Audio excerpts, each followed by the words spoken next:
Dale Whitmore stepped onto his own porch with a suitcase at his feet and the calm fatigue of a long drive still in his shoulders.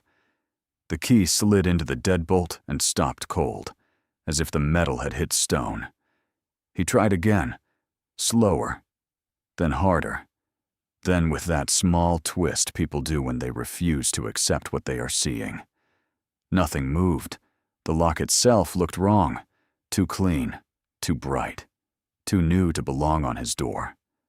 A faint manufacturer sticker clung to the faceplate, and the paint around the hardware didn't match the rest of the door, a rushed touch-up that assumed no one would look closely. Dale's eyes traced the edges, then dropped to a sheet of paper taped beneath the lock. One page, typed, squared, official-looking in the way forged authority always tries to look. Across the street, Patrice Holloway stood on her porch with practiced stillness, arms folded, chin lifted, watching as if she had scheduled this moment on a calendar. Dale did not shout, and he did not beg. He set his suitcase down, reached into his car, and pulled out the thick manila folder he never left behind. Then he made one calm call that turned a quiet HOA street into a problem no clipboard could contain.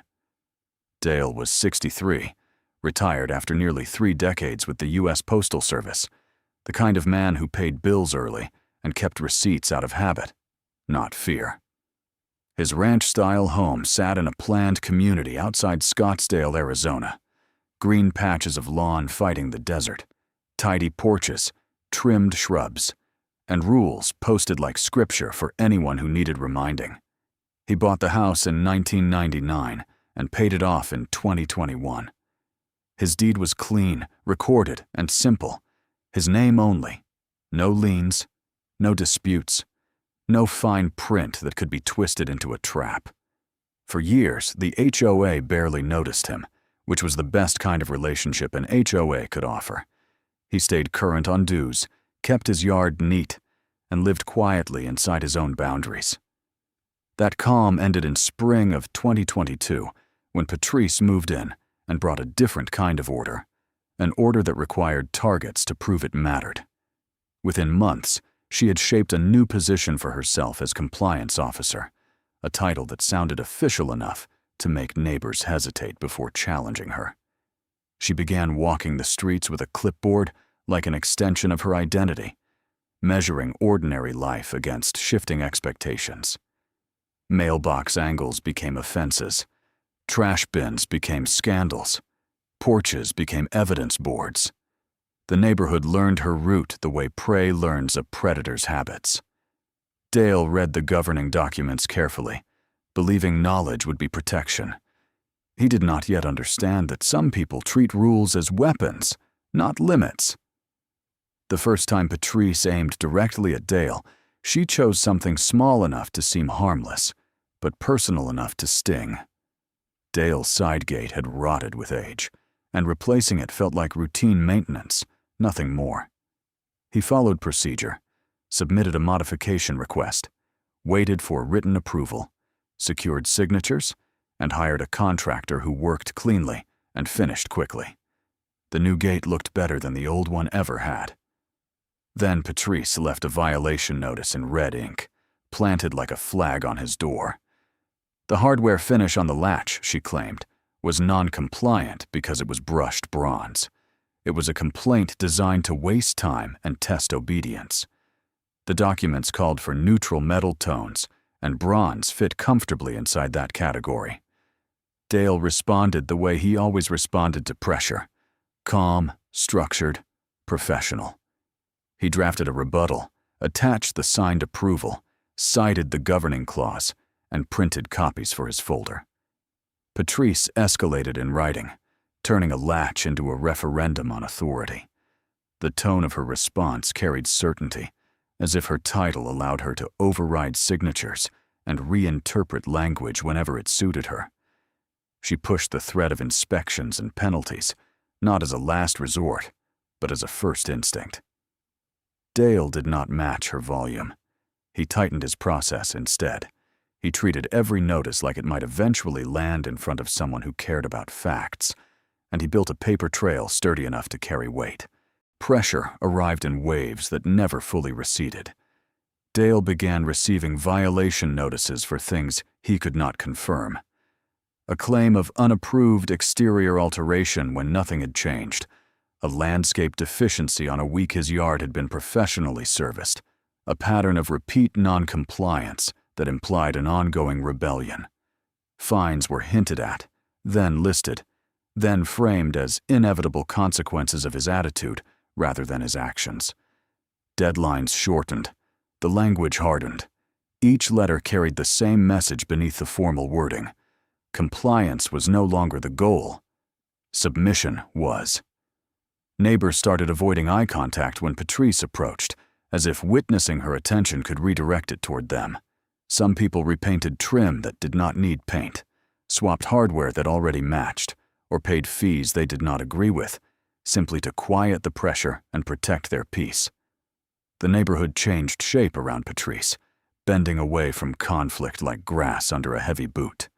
Dale's manila folder lived on his kitchen counter, growing thicker with every printed email, every dated photo, every certified receipt clipped neatly to the next. He refused to fight loudly because loud fights fed personalities like Patrice. Then he left town for a short family visit. Days in Tucson with his daughter and grandchildren, a normal break that felt earned. He returned expecting another envelope at worst. He pulled into his driveway at dusk and saw fresh tape on his front door. The lock looked different, and the air around his house felt suddenly unfamiliar. Dale stepped up to the door and felt reality snap into place the moment his key failed. A home is supposed to accept its owner without negotiation, and the refusal hit him like a physical shove. The new deadbolt sat bright and unfamiliar, and the paint around it looked disturbed, as if someone had tried to hide the act in a hurry. Beneath the lock, a typed notice claimed authority under HOA documents. It asserted that a compliance officer could secure a property deemed an active violation when an owner was absent. It cited the gate latch dispute and listed prior warnings Dale had supposedly ignored. Dale knew those warnings had never arrived because he tracked his mail like a machine and kept records like a habit. The notice ended with a demanded administrative fee for restoring access, dressed in official language meant to turn extortion into process. Across the street, Patrice watched with contained satisfaction, as if she had rehearsed a confrontation that required Dale's panic to complete it. Dale did not give her the reaction she expected. He did not plead. He did not argue on the sidewalk.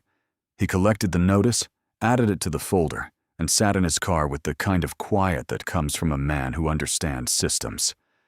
The call he made took less than a minute, and the documentation did the talking. He waited without drama, eyes forward, as minutes tightened into a countdown. Less than 6 minutes later, a dark SUV rolled onto the street with controlled purpose, like a decision made elsewhere, now arriving at his curb. The SUV moved slowly, deliberate enough to feel final. It stopped near Dale's driveway, and Reeves stepped out. Tall, steady, dressed in a navy jacket clearly labeled FBI Police, the lettering crisp and unmissable. No sirens announced him, no chaos followed, only the calm weight of someone trained to treat overreach as procedure. Reeves did not approach Dale first, because Dale was not the problem. He walked straight toward Patrice's porch with economical steps and a posture that never asked permission. Patrice's stance shifted before he even reached the steps. Her arms loosened, her confidence tightening into uncertainty. The clipboard suddenly looking less like authority and more like a prop. Reeves presented credentials and moved with patient certainty, making it clear through demeanor alone that HOA titles did not grant legal power over locks and entry. The street itself seemed to quiet as neighbors noticed what was happening. Curtains moved. A garage door paused halfway. Dale remained near his driveway holding the documents folder at his side, not triumphant, simply steady, because the outcome had already been set by the evidence he kept. A locksmith was already in motion, Summoned by the system Dale reached with the right number and the right paperwork. Patrice tried to reframe the act as governance and process, but the attempt hung in the air without support. The moment had turned, and the neighborhood could feel it. What Patrice had staged as a public display of control was now becoming a public display of consequence. The locksmith arrived and worked with brisk competence, removing the new deadbolt and restoring the original lock without spectacle. A receipt was produced, and the financial responsibility landed where it belonged. Dale accepted fresh keys that matched his own door again, a small object that felt like the return of oxygen. From inside his entryway, he looked out through the front window and watched the neighborhood recalibrate.